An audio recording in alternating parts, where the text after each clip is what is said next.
regular meeting of the Village Board of Trustees will be held Monday, March 20th, 2017, 7 p.m. at Romeo Community Center, 361 Morton Street, Romeo, Michigan. Please rise for the Pledge of Allegiance. I pledge allegiance to the flag of the United States of America and to the republic for which it stands, one nation, under God, indivisible, with liberty and justice for all.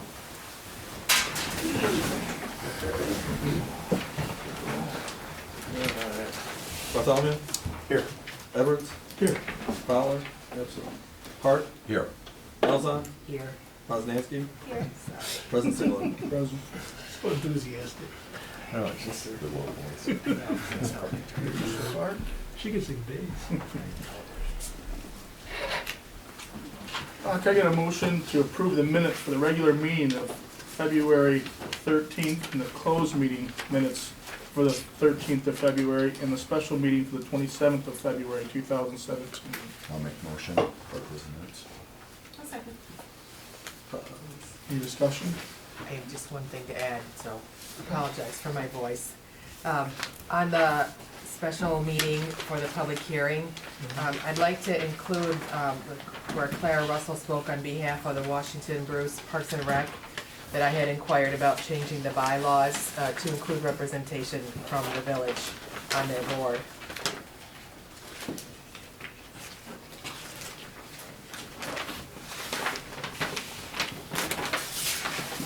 I'll make that motion to include that. Want to second that? I will second it. Any other discussion? All in favor? Aye. Aye. Any opposed? Good. Good. Can I get a motion to pay the bills for the month of January? Right? Or is it February? It's March.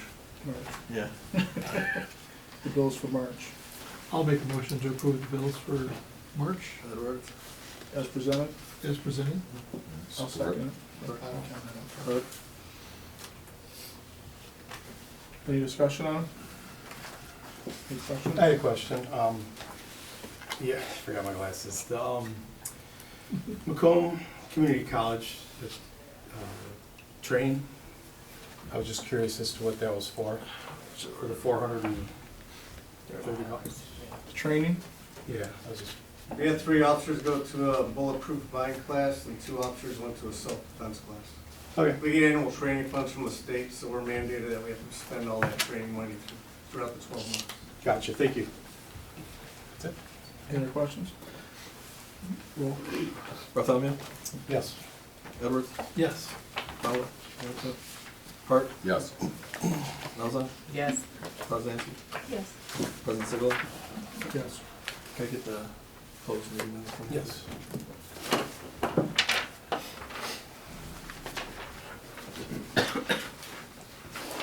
Reports and communications. Right. I'll try to be short. A lot of it's on the agenda tonight, but happy spring, everybody. It's 20th. As I mentioned in the special meeting, we did have a meeting with Supervisor Metz and the Fire Chief in regards to our ISO, so we're working on that. Attended the stormwater meeting at the MISD with President Sigler. We had our OPEB meeting, committee meeting on the 14th, and we can report a little bit on that. Chief Paducah and myself went to a Manamore Elementary School's PTO meeting and regarding Smart 911. Smart 911 is set up and ready for you guys to log in. You can enter as much or as little to that system if you'd like to, but you can visit smart911.com. Kiwanis fingerprint, children's fingerprint and photo opportunity is April 8th. And is that at the Grubner Library or Kezar Library? Grubner Library. And that is, again, April 8th. Hope's Not Handcuffs program we spoke on also. And then also the 24-hour drug take-back. So any type of pills that you might have floating around your house, you can deliver to the police station at any time. No ejectables and no fluids? Correct. Yeah. And that's about it on that part. Chief of Police, Gregory Paducah, his last day will be July 21st. You want to talk briefly about that, or we can, Sure. I'm eligible for my full retirement a year from last week, my 55th birthday. So what I'm going to do, instead of working to the end, and I have 34 weeks of time that I'll have saved up. So instead of working to the end and having the opportunity to cash in that time, what I will do is burn all my time. So I'll be getting a weekly paycheck from July until the end, but it does save the village over $30,000 by doing that. just a couple reminders. Open burn starts April 1st and May, the month of May. Please contact the Romeo Bruce Fire Department for your burn permit, or you can visit their website. Waste Management will be starting to pick up the outdoor bags. So if you're raking leaves, picking up sticks, you can do that starting April. Also, the cemetery employees will be starting to pick up all the grave blankets that first week of April to get ready for Easter. So if you have anything that you need to take down, go get it. And always, make sure when you're going for walks, pick up after your pets. Thank you. I just wanted to congratulate the Romeo Bulldog hockey team for another successful season. They made it to the semifinals. And I wanted to thank and congratulate Chief for your many years of service to the village of Romeo. I don't know the exact number. Not over yet. I wanted to say thank you. Good job. That's it for me. Committee reports. We did receive a contract from Armada, but we just got it the other day. We didn't even get to meet with our committee yet, so I didn't put it in the packet. Oh, okay. We just received it, and I wanted to meet with the committee first before we talked about it here, if that's all right. Anybody else with committee reports? Could I, it's not really a committee per se, but, with the redevelopment ready certification, I had contacted, our contact person, and she said she can either come out in April meeting, or it would better suit her if we could do an earlier meeting, if we did like a separate, where we came on a different day at an earlier time. And then that way we could also invite historical, you know, HDC, Society, Chamber, DDA. I would prefer to do it that way, if that's acceptable, but if not, we can just have her come in April and present. What would we? I have no problem Right, with like doing it, the- with having everybody in. To do it as like a consortium meeting, Mhm. I think it's the more people involved, better, since it Yeah. sort of affects everybody. Yeah. Better communication that way. Right. Yes, and then we won't have to relay it to everybody and, okay, at 5 o'clock, 6 o'clock time, would everybody, What's the date again? Well, there's no. well, I don't have a date We don't yet, have a date yet? but I'm trying, that's what I'll feel out is 5 o'clock, 6 o'clock, what would be the best starting time for people, especially with work? Do Mondays at 6. 6, yeah, be better than Monday at 5. 6. Later for me. Okay, Monday at 6:30. Yeah, I mean, 6 would be the earliest, and I know, well, that's why I 7. told her 7, she's like, oof, but they travel all over Michigan, 4 days of the week, and I think they're generally done by 5, so to come to a meeting at 7 was kind of a stretch for her, but.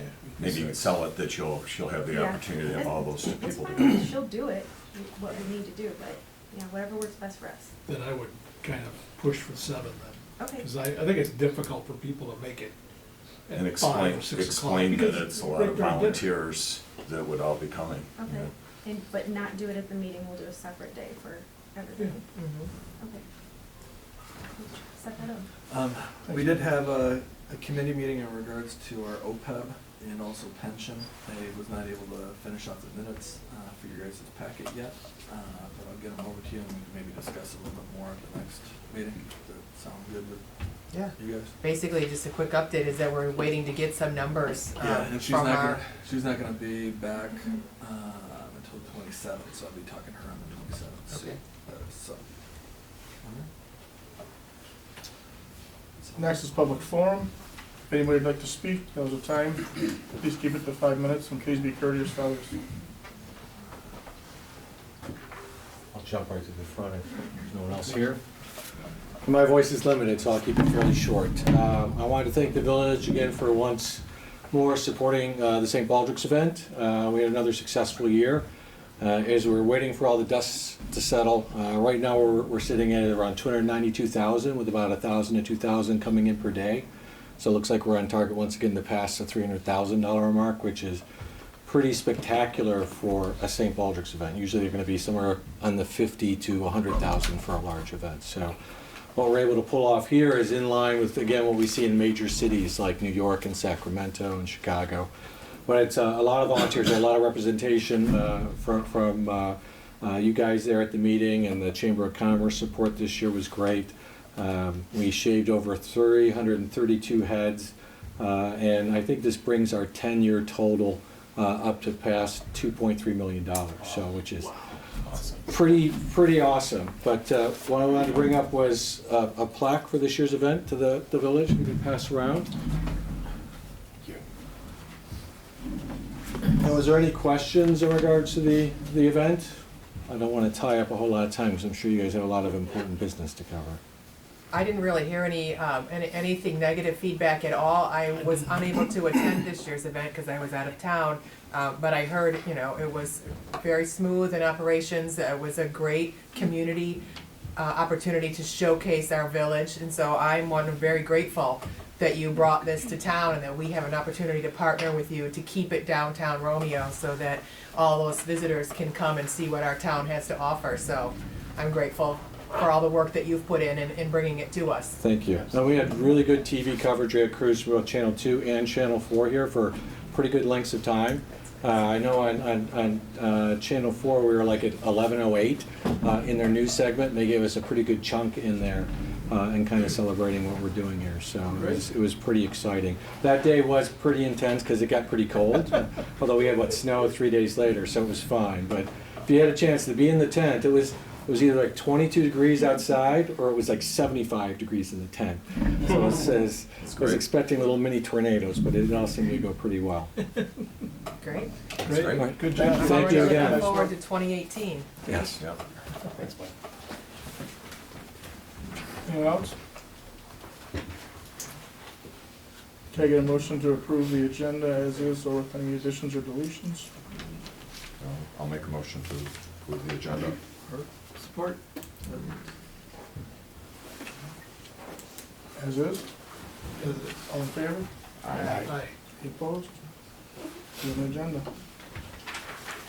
First, special events permit for the annual farmers market. Can I get a motion to approve it? I don't think anything's changed. Nothing has changed. Yeah, there's no issue we have. I'll make a motion to approve it. Second. Yeah, it's a great event. Lauren does a great job. Yeah. Yes, she does. Hartman and And Edwards. Hartman. Allergies. No, Nathan. Yeah, that's Oh, all. I'm sorry. Don't listen to me. All in favor? Aye. Any opposed? Turning Point is here to give us some information on the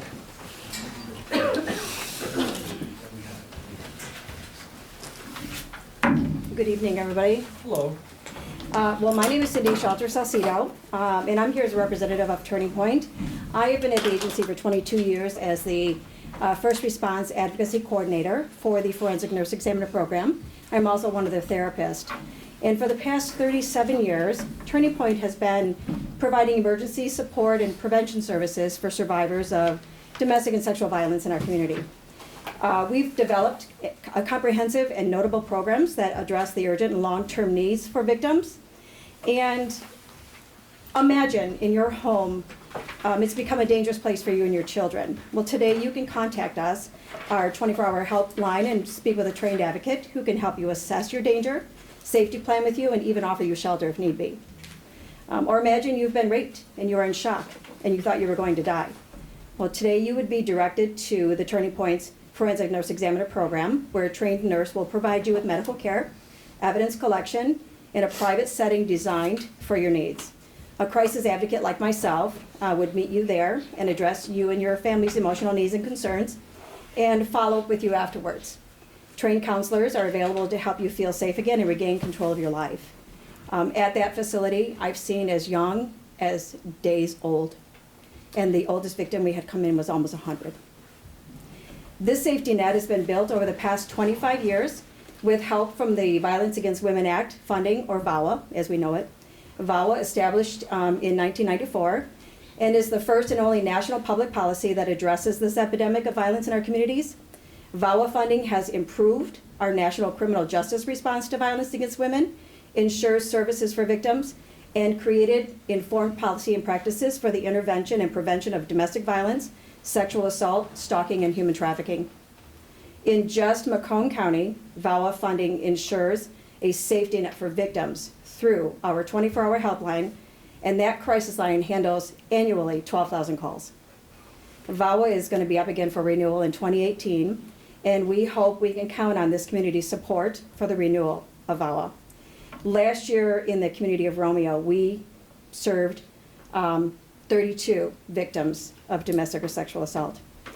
April is recognized across the nation as National Sexual Assault Awareness Month. So what we're asking is that our community leaders wear one of the teal ribbons to raise awareness about sexual violence. Yes, I see you're wearing one. Thank you so much. We did provide them. And we really do appreciate all of your help and any leadership you can provide in preserving the safety net for survivors of domestic and sexual violence. So thank you to the council for your continued designation for CDBG funds, and we also thank our volunteers and the donors from this community, to which we cannot do this work without you. Thank you. Thank you. Ma'am, what is it, bowel? VAWA, Violence Against Women Act. VACWA. Well, I'm sure you'll have our support. Thank you, I really appreciate that.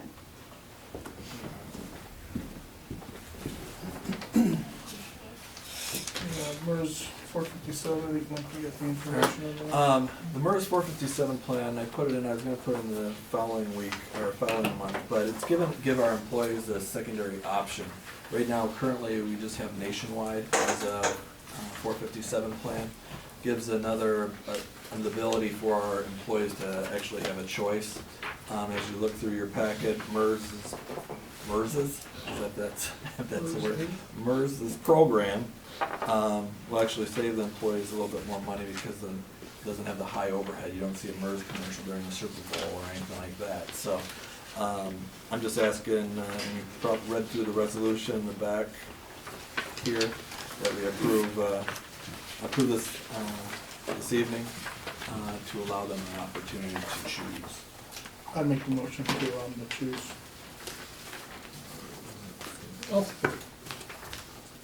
We briefly talked about this with James at our OPEB meeting, so just to clarify, it doesn't cost the village anything to give the employees this option.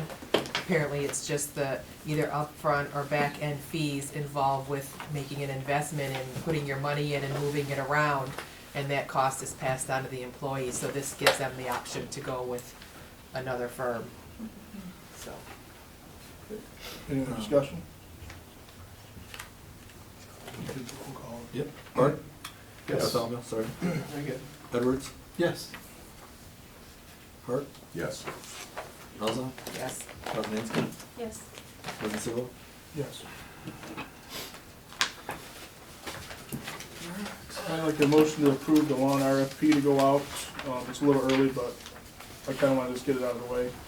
Not that early, but. I'll make a motion to approve the lawn maintenance RFP. Edwards? A second.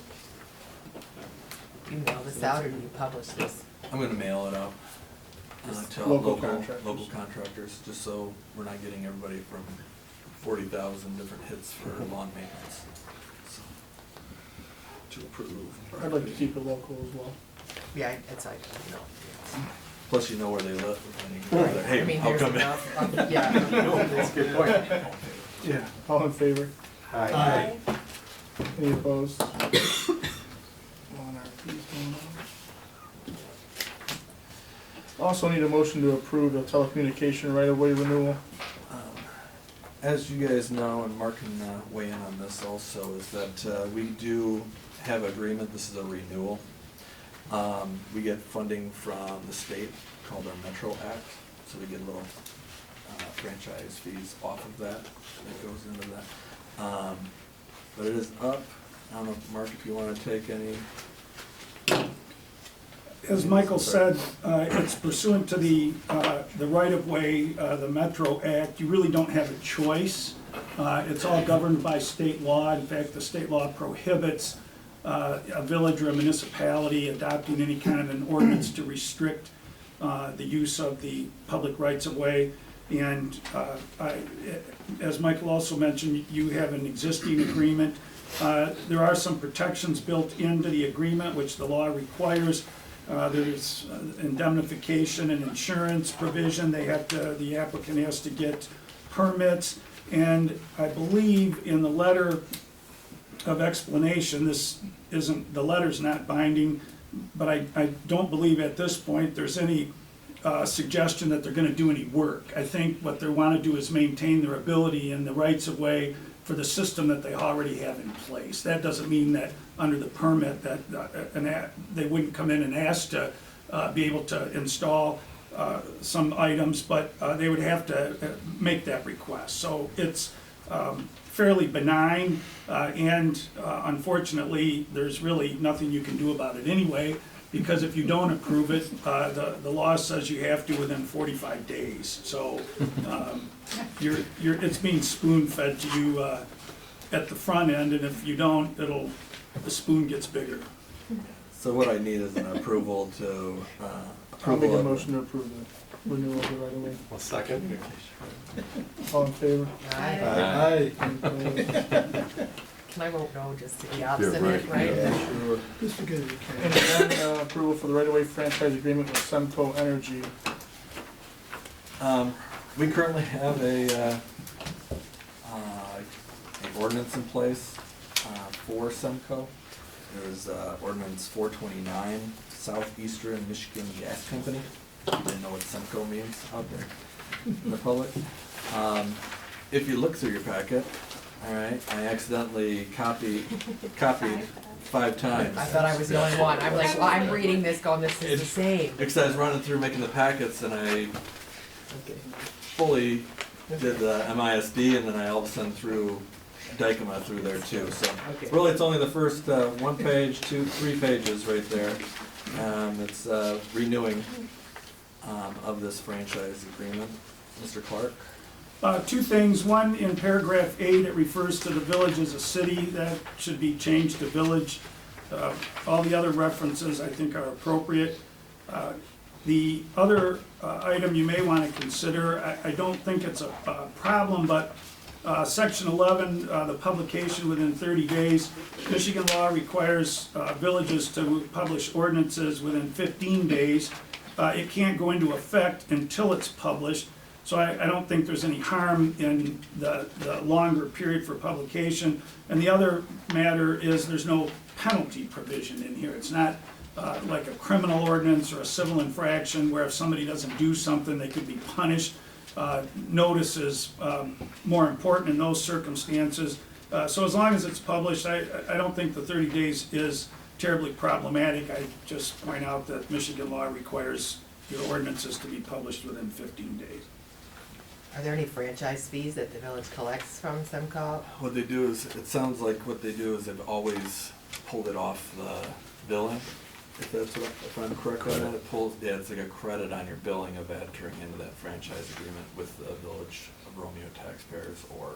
So every consumer who has Semco gets something on their bill, is what you're telling me? Well, no, it's like, where's it at? Go ahead, Mark. Their bills and rates are governed by the Michigan Public Service Commission. They have to submit a rate request, and it's reviewed and it's approved. And this, again, is one of the items where really the jurisdiction for their rates and what they charge is governed by the Michigan Public Service Commission. You don't really get to affect those. And there is no provision, I didn't look at that aspect of it, there is no provision for Semco compensating the village for the franchise. Whether that is possible or not, I don't know. I think not, but. They bought the rights from all the property owners, right? Well, and this is just for, that's correct, and this is for their ability to use public rights of way as well. But yes, whatever, if they acquired any easements on private property, that would have been a separate and individual negotiation, that's correct. So what if Consumers Energy wanted to come? It's not exclusive, consumers could come in. Okay. So giving them a franchise fee Right. doesn't And- keep people out, it just says, Right, section 5 of the agreement, the rights, powers, and authority herein granted are not exclusive. So a competitor could come in. And you may periodically get calls from, I don't know if they're wholesalers, I don't know what their capacity is, but periodically there'll be programs where people or companies from out of state want to sell you gas or electricity, and so you'll get those. And if somebody were able to implement a service that they can't, Semco couldn't keep them out. Make our way through, I make a motion to approve it. Do we have to- Support. All in favor? Aye. Any opposed? Oh, with the changes that Mr. Clark did. You guys okay Yes. with that? Yes. Mr. Clark suggests. Yes. Live scan machine, the Romeo Police Department. Lieutenant, you wanna fill us in a little bit on that? As I proposed, I sent a letter out to everybody, our fingerprint machine, which is called Live Scan, it's an electronic fingerprint machine that you need to fingerprint all criminals. It was working fine. State police decided they were gonna change a vendor, as far as one of their software programs. We could not download that program. The system that we have, we bought back in 2000, or actually, it was 2006. And it was a XP Windows model, and the new updates are for 7 or higher. Our programming is so out of date, our machine is so out of date that there was nothing could be done with it. I checked with everybody that the state police use as far as approved vendors for the fingerprinting, and nobody could help us. So I started looking for new machines, went to all 5 vendors. They're all the same equipment. Some of it's more update than what we have in the past. You can now do a palm reader. One company, which is the iTouch, was significantly less, which worried me. Kind of get that, you get what you pay for thing. So I contacted Crystal Howard over at MSP. She referred me to the one police department in Michigan that uses that machine. I talked to the lieutenant over there. She said, the first couple months were a little rough because of programming, but after that they have had no problem whatsoever. Support was good. She would buy from them again. There's a significant savings between them and the next one of almost $3,000. I need this machine. We, in the past, have had other departments chip in for our machine, but that was Armada, and I already ran the numbers. Armada used the machine 4 times last year. So it's basically exclusive to us and the state police come in and use it. I checked for grants. All the grants they're done, so I can't put in for a grant this year. Basically, I need that machine. You, in the letter, you said you just wanted to look at the 1 year and put off the second year. Why would you want to put that second? Well, what we Service did year with, off. with the previous machine is, we bought the warranty for the second year, and we actually paid for it for 5 years. Yes. 5 years at a cost of $1,800 a year. After the first couple months, we didn't have any issues with it. The next 5 years was basically money that was wasted. Oh, It's a gamble that you take. I think if we do have a problem with the machine, it's covered for the 1 year. If we are having problems with it, we do have the ability to continue the service contract, for as many years as we want, and Okay. it's approximately $1,500 or a little, somewhere around there per year. so this is a machine that comes preloaded with this software on it. It's The iTouch. only people- used for fingerprinting, Yeah, and you only for can't fingerprint. do accounting or anything else on it. Nothing It's else. proprietary for No, this it goes- purpose. It goes from the Romeo Police Department to the state police to the FBI. Nothing else. Which one do you want? Which one do I want? Yeah. I suggest the iTouch because I talked to Alma PD and they use it and they think Yeah, it's, there's one in Michigan, but they're in another region or more, yes, the it's a state, good-sized company. yeah, yes, they are. The state has 5 vendors that they allow to sell that machine, their machine in Michigan. And this is one of them. But they're selling in a lot of other states, or? Yes, And the machine that you have right now, it doesn't work at all, you just can't send them electronically? Does It it take works. somebody's fingerprints right now? it works perfectly, we just can't send them anywhere. You just can't email, are there other options to email them out? You can't, Not at all. okay. Not on a secure network for the state police, they won't accept them anywhere. So you don't have any Sounds like the same choice? question. I have no choice. This is the same question that I asked. Yeah. Yeah. I'd make a motion to approve the iTouch machine scanner for the Romeo Police Department. Support. Now, it will come out, is this gonna have to be additional, or is this out of the police department's Must be budget? out of the police department's budget. They got it in their budget, cool. Yeah, we got some savings here and there, so. Well, I'd like to find out, oh, that's your motion, but the other question is, what are the other communities around us using? If, I know you reached out to this one, who is the only, but if this machine goes down, is it possible to partner with Armada or somebody else that has the same, if we went with a different one? If we decided to partner with somebody and pay them part of their fees that they have for their machine or whatever, Richmond's the closest one. We do probably 2 to 3 sets of fingerprints per day. We would have to drive to Richmond 3 to 4 times a day, and it's gonna eat up resources for the village. It's just not. It probably costs more than the machine. But is there a benefit to getting the same stuff that they have in Richmond? No, not. Just, that doesn't matter? It doesn't matter, Okay. because it goes from us to the state police. Any more discussion? Roll call. now. That's iTouch, yeah. Thank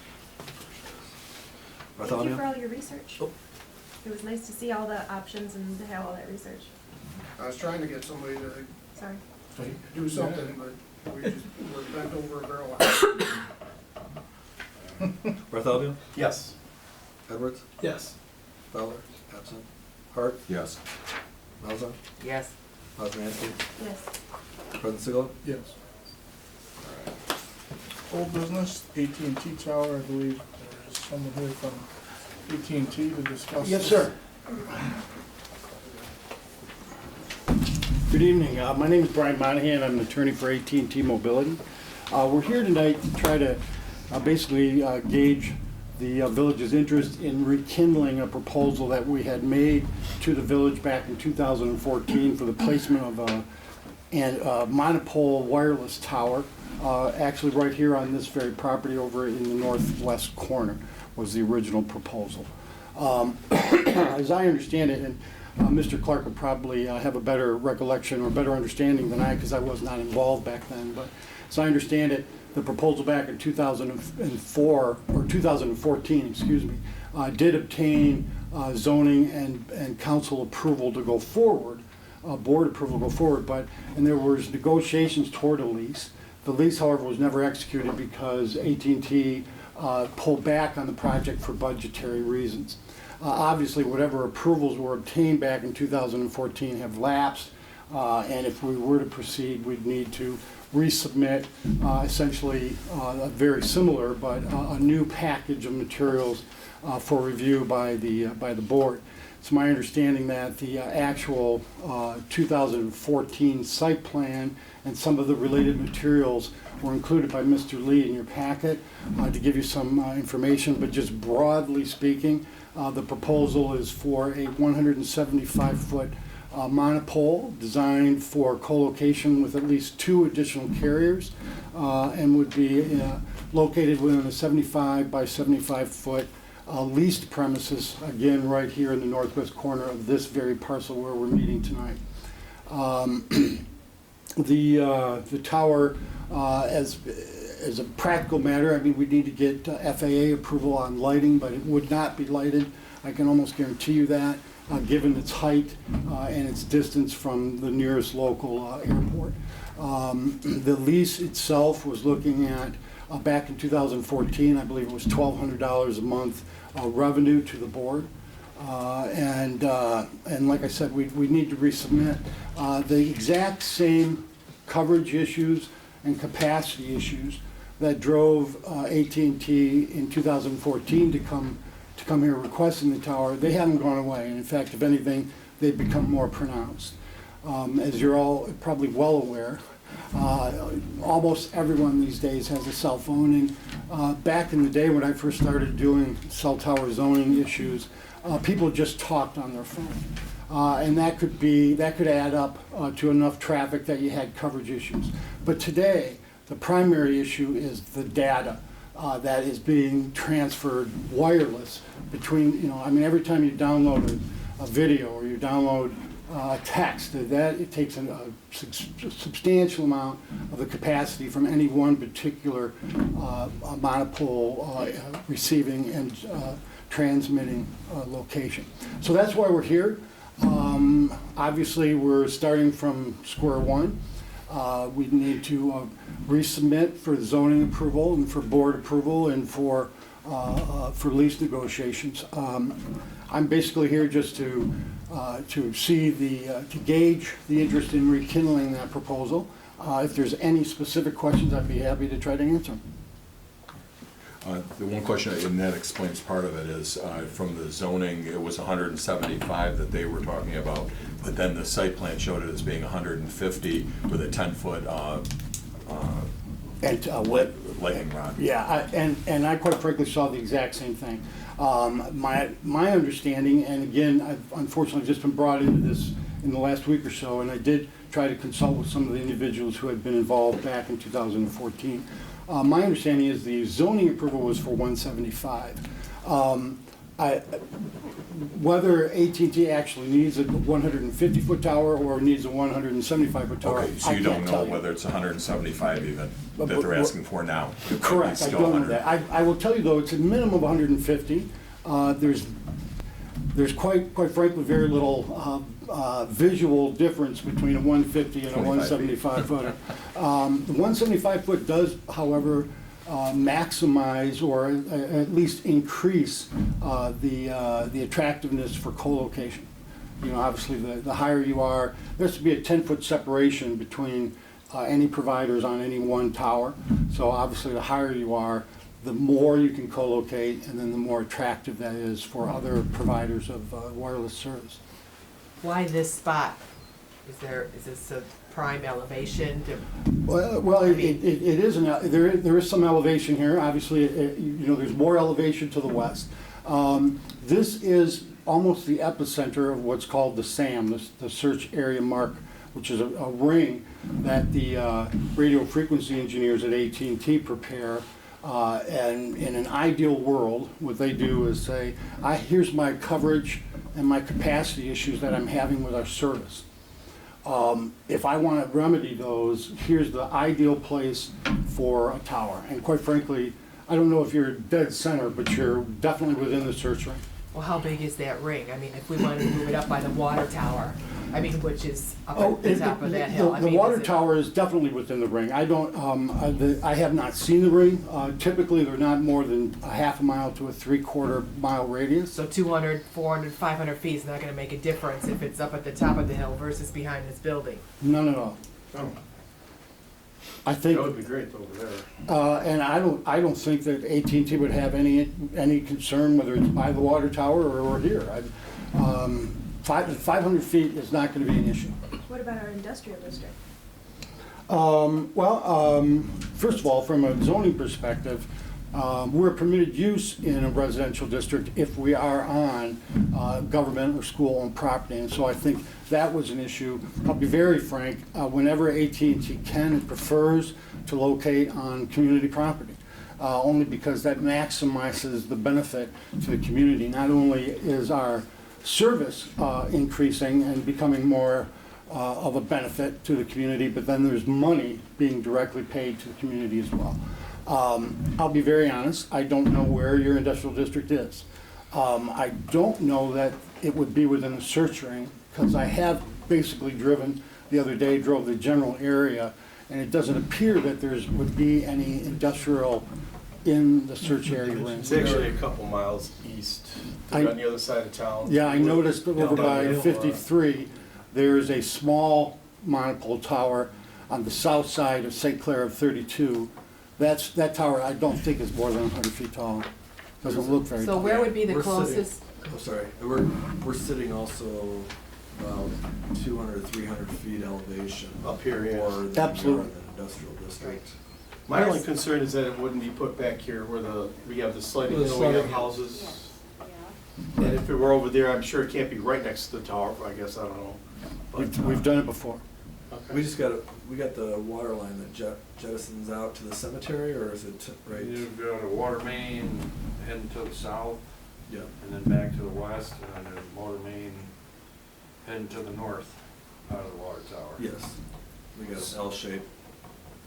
And quite frankly, we would be obligated to survey the entire area, we take care of all of that, and then in working with the community representatives, we could select whatever, but your point is well taken, and 500 feet does not really make any difference. Where would be the closest 175-foot monopole tower that we could go look at? I'd like a visual of what does this thing look like and with the chain link fence in a 10-foot area, because I looked at this, site plan and I, hard to get Well, a the mono, vision, yeah. the mono Right. tower, the 200-foot scaffold, am I saying the scaffolding tower is the one that Bruce Township approved off of 36. 36 pound. That's 200 foot. but that's 200 foot with a light. I mean, so we're talking 175. 105, Yeah. and that sounds like that might be a lattice tower. Yes. Yeah, we're a monopole tower.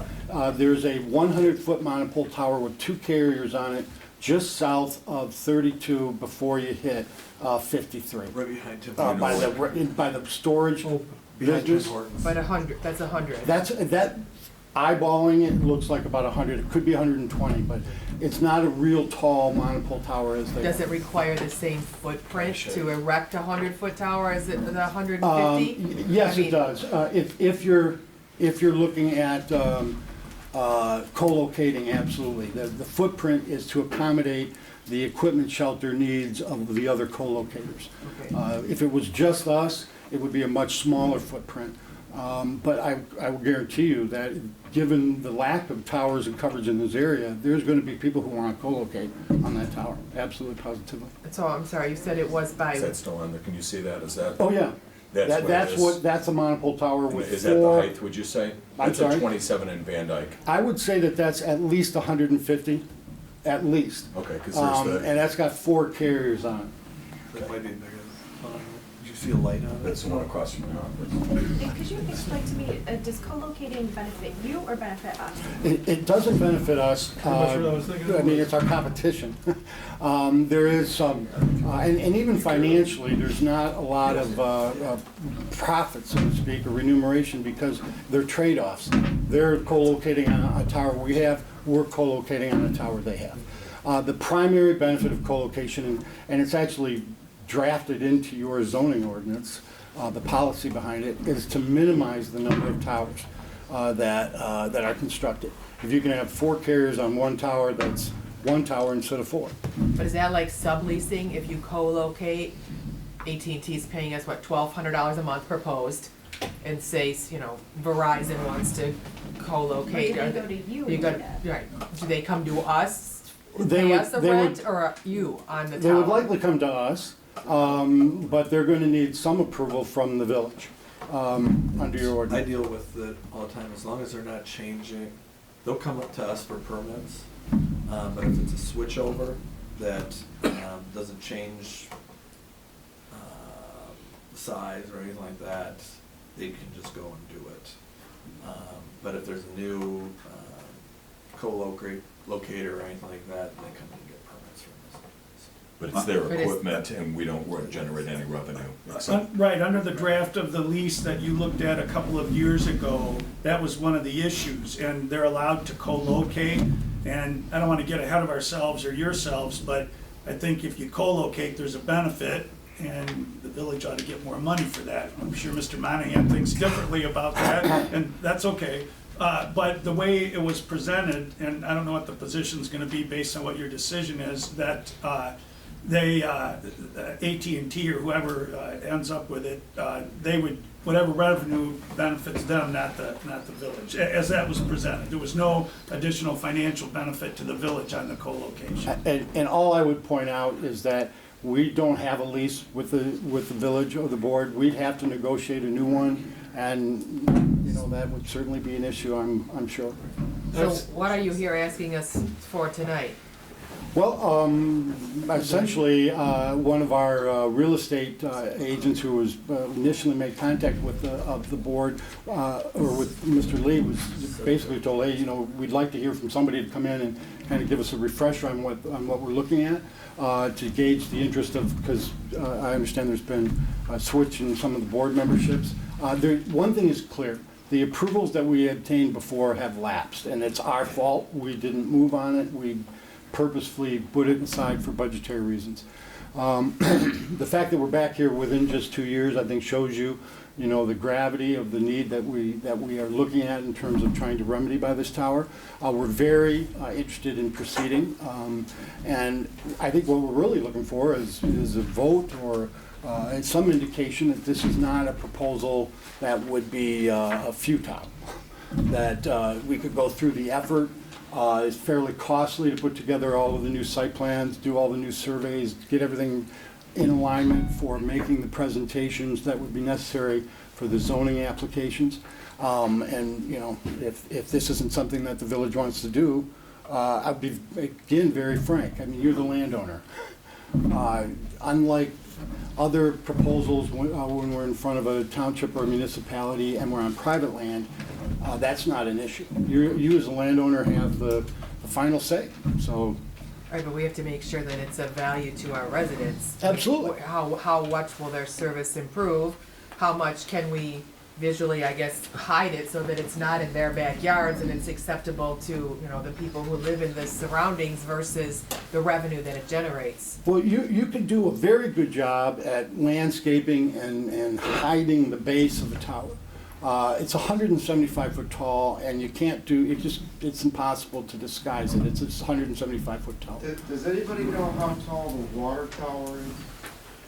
99 feet. 99 feet, 6 inches. Yes. It's a little. You'll have time to say it. Hold on a second. But, What's the area of land you would need? 75 by 75 feet is the We're thinking proposed the same. lease area. I think we might have requested them to see if they could change the footprint to 50 by 50. And I'm sure that could be done. It would limit your well, actually, it would limit your co-location to 3 carriers, for sure. If there was a 4th carrier, they might have to work out a new deal for an additional 40 feet or so. But the typical equipment shelter is 12 by 20. You can fit 3 12 by 20s and 50 by 50.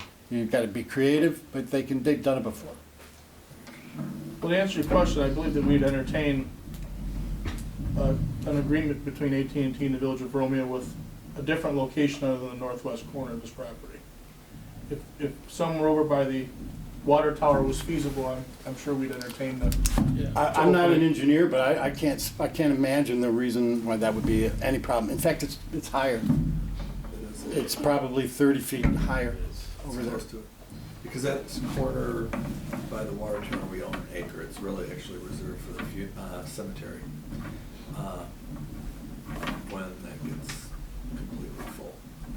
So I know I sent a letter out to the individuals that requested that at their previous meeting a couple months back. By all means, residents will go. This is a residential area. And I hate seeing the high tension wires that are all around this area anyways. But I mean, to put a tower like that smack in the middle of our backyard, I think is absolutely ridiculous. It's enough to have the water tower here. Why we also have to have a 175-foot pole, it just, as a homeowner, you've gotta find a different spot for this thing. I think it's a matter of convenience to put it where they want to, but the thing is, and you guys gotta correct me if I'm wrong, but Wasn't the property, this property donated for Parks and Rec Yes. exclusively? Yes, by Well- Mr. Sheets. I've, That's true. I got the deed here. Now, it was donated by Mr. Sheets. I was not able to locate that it was for, youth itself. We do own the premises, all this land.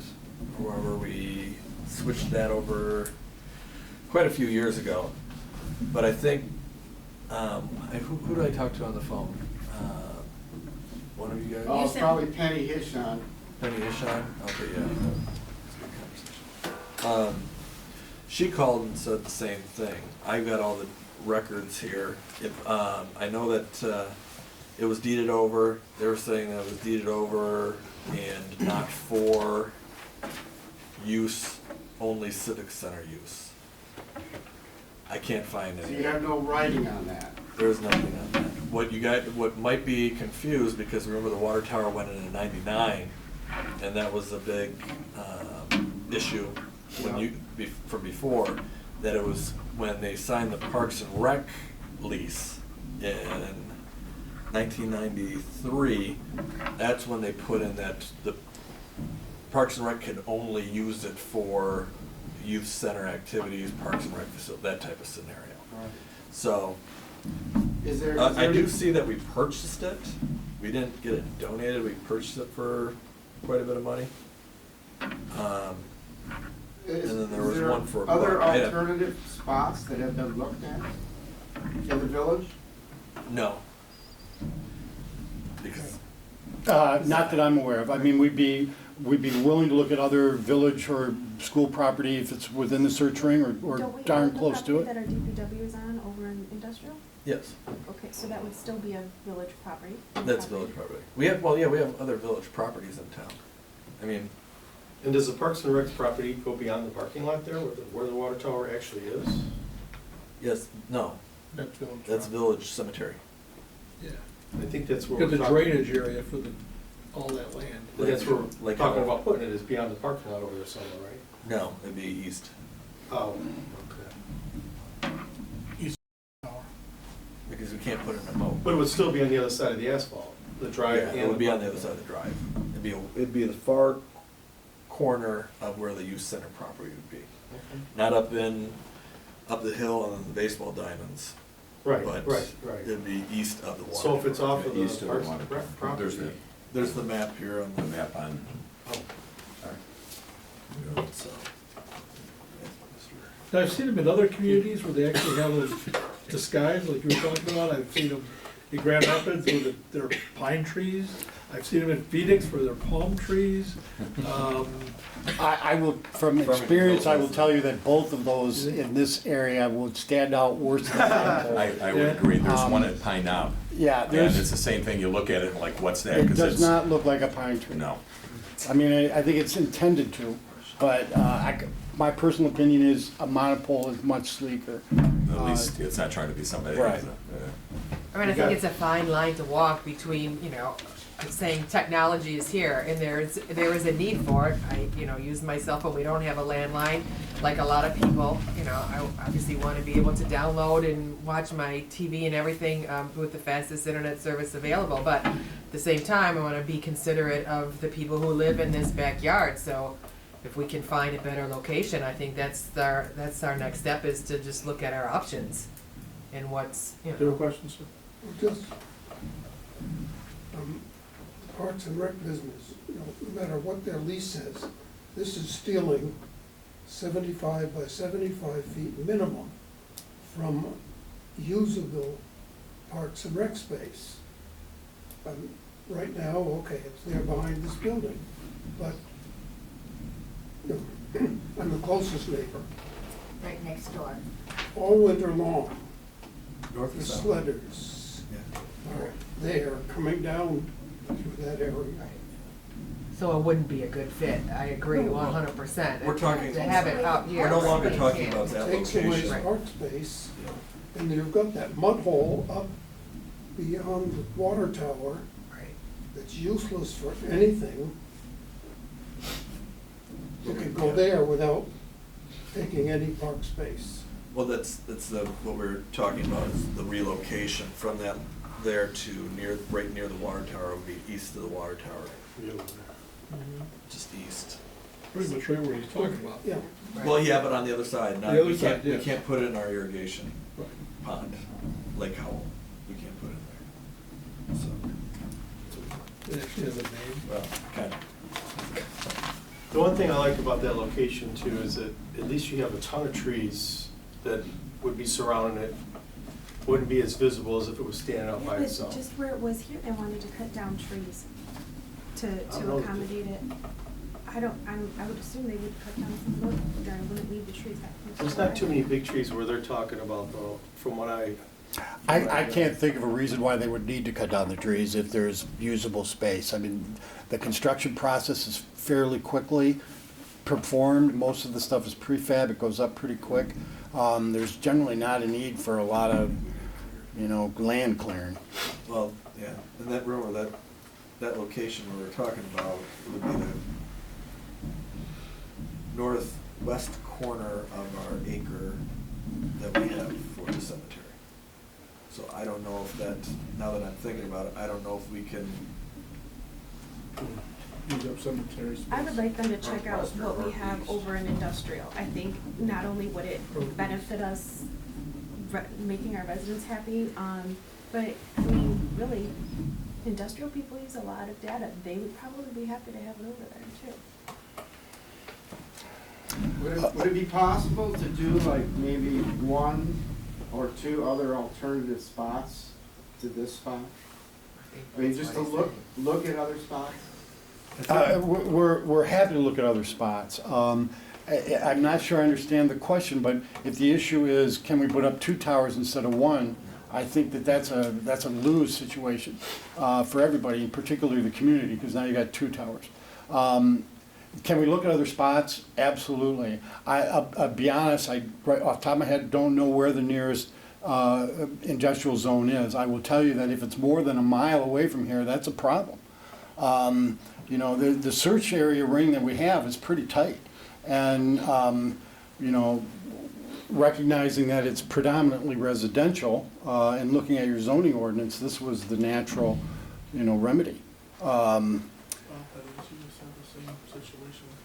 So in other words, you guys have already done that. You've looked at every area around here, and this seems to be the.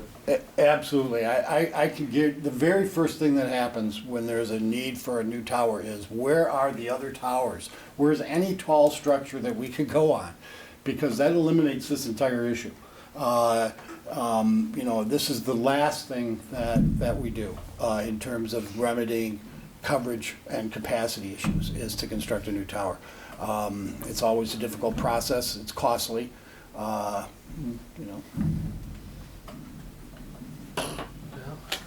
Would you want to look at, Would you like to look at the area that we're discussing?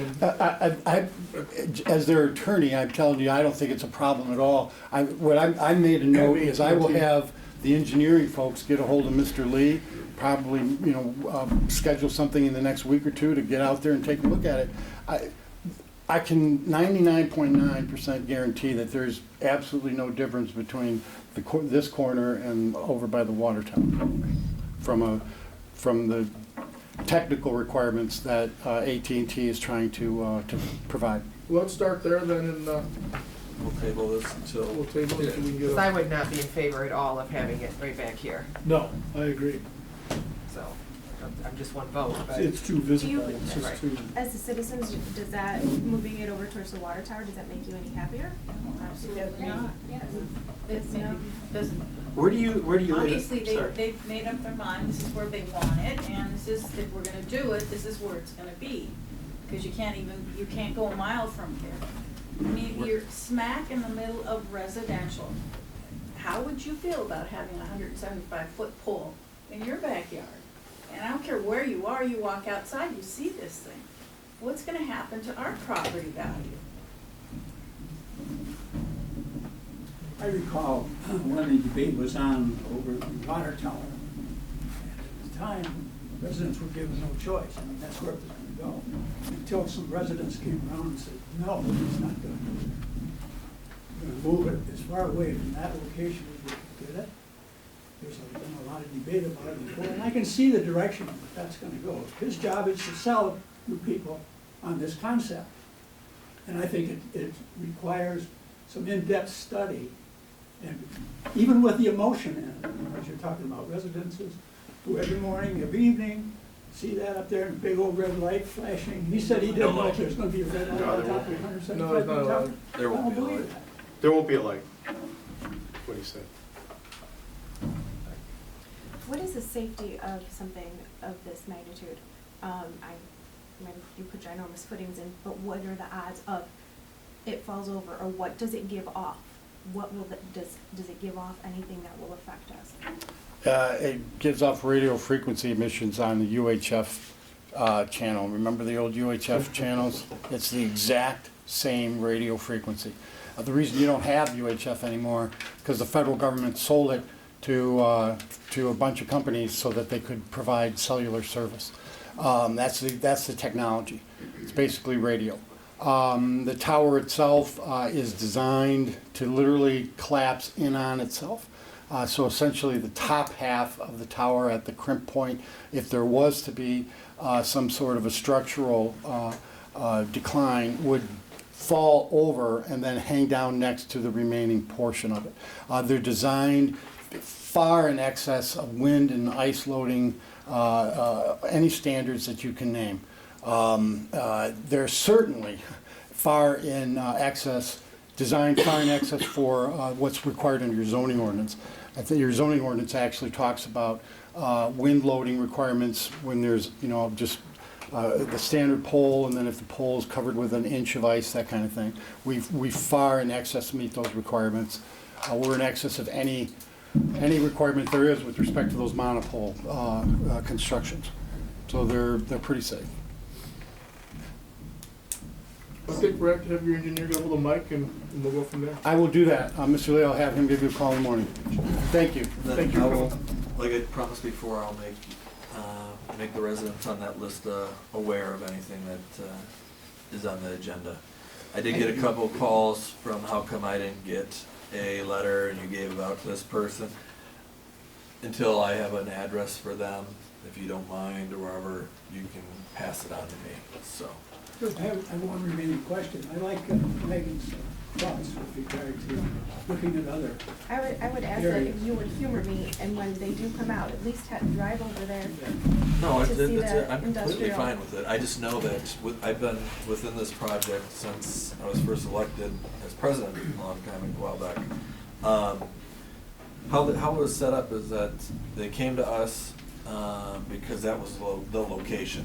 We also talked about any other poles that would be suitable for this, for AT&T.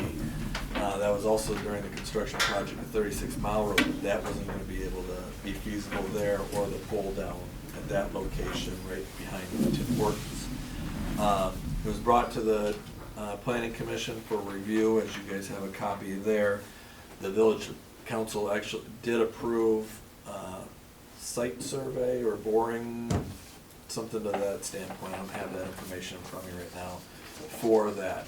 And then, of course, AT&T took the hiatus. So I have no problem with doing that whatsoever. And the DPW site as well? Like I said, DPW site is 300 feet lower than any of the other Maybe it facilities. still work though. Yeah, that's not my problem. Right. No, I know, I'm just saying, I'm just Bring in a giving lot you of facts, fill dirt, bring so. it 300 feet up and have a new sledding hill. I'm just saying. I have no problem with that whatsoever. I appreciate it. You can even go ride along with us. Thanks for your time. Thank you. It was brought to my attention by one of the locals that they'd be interested in purchasing LaFront's fire truck. I know Tim's wanted it out of his backyard for a couple of days now. I just need your approval to go ahead and figure out a price of this and sell it. I mean, he's offering to buy it. I mean, last time I brought it up, we were just gonna haul it to the scrapyard. But how do you get it appraised for what it's worth? We do have that, We'll do the best we can. As much as nothing's been done, I hate to lose I mean, I guess That I dream, would I wanna guess. know what that figure is, right? Is it $20 or, you know, I don't It's know, not, no, I don't know, it's so. not that. What's a minimum? Yeah, but we have that fire group right there off of McVicker that repairs fire trucks and all that kind of stuff, the big, real, brand new ones. This was Gives always them Mike $100 Krieger's or- baby, right? He's What's the- that? Yeah, But it's it's Krieger. Krieger that wanted to restore that. If you track down the minutes for every time this has been up on, I it's know. been going on for 20 years. Oh, easy. 20 plus years, and it comes up every 2 years, so I think we're at the 2-year mark. Right. So would we offer We to actually have someone entertain to that's sell it, actually but then have wants come to back purchase. and give us a price of what it is, and then do a yea or nay, or, Sure. right? If you don't trust me, then. No, it's not, don't try, no, it's just like, if it's, you know, Actually, make sure it's higher give than- it away. It's not worth hundreds of thousands of dollars, it's not a hidden gem. but I have no idea whether it's worth I looked up- $400 or we looked up, $20,000 or. We did find some used ones that totally restored online, and the most expensive one I found was $14,000. Yeah. Oh, And there was some that were worth, and that was restored? that was restored. Okay. And there was some as low as $4,500. So, okay, So that it's were, not, that were like I said, running? it's- yeah. Well, you can Google it. Is Well, it all I did was- no, I'm just saying, it was easy to do, I just Googled the front, 1929 in the front fire truck, or 28. Yeah, because I think we were looking at 47s, so I don't know if it's gonna go, yeah. As long as we get more than what it's worth in scrap. Oh, no, definitely. If that's the case, I'll buy it. Exactly. Just give me a number, right? Give me a number. Yeah, I think scrap price is probably $500. Tim's wanted it out of there for forever. You gotta remember, there's probably 50 to 60% of the parts are missing. Really? Yeah. Not our problem, right? I say you take care of it. I'll get back with what it's worth and his offer, and you can either say yea or nay. And then we can take it to the scrapyard if you don't want to take it. I mean, that's good for you too, you know, when someone will say, oh, they sold the fire truck and he sold it for $50. You know, you know, you don't want that. Council comments? No? All right. Motion to Oh, I adjourn? have a question. All right. With our MIT contract, it says we would appoint a liaison to MIT TV. Have we done that, or did we approach that? We have not yet done that. Guess I was waiting to hear on that same note, yeah, what, do you have any word from WBRW on programming and the stuff that? It's not up to us, I believe. I mean, I don't know, I don't know if it's been on air The or, best I could find was it said to the extent possible that they would coordinate. And that, I guess, is up to negotiate. To your point, that it's up to them to do that, that it's up to MIT TV to get it on cable. It It shall, says to the extent possible. it shall put the Village of Romeo's content on the World Wide Web through common available web browsers. Well, and you're looking at the RFP though, this is the contract. This is exhibit, Where are you, okay, what are you looking at? this is exhibit A of what they're supposed to do for us. So, and then exhibit B is their insurance requirements that I haven't received from them yet either, but I sent that over this morning for a request. But no, this is the contract that you guys agreed to approve. I just decided that maybe if you guys didn't see it, you guys should have a copy of it, the actual sign. the actual contract, because you guys didn't review it. So, but the RFP did state that it had to be put on video, on TV also. So, and then it does also say it right here in the scope of services, it has to be in, too. So, like I said, they're the ones that you guys contracted with, I believe it's all in their hands to negotiate with WBRW to put it on Maybe we Channel can add 6 that to station. next month's agenda. I mean, that's a. Add it to next month's agenda. what they'll We reason wanna is. elect a, right, elect a liaison or form a subcommittee or whatever you wanna do For a minute. to move it forward then. Yeah, because we want to be careful not to have board member comments, anything where we've had debates going back and forth, and that's not good for board member comments. What do you mean?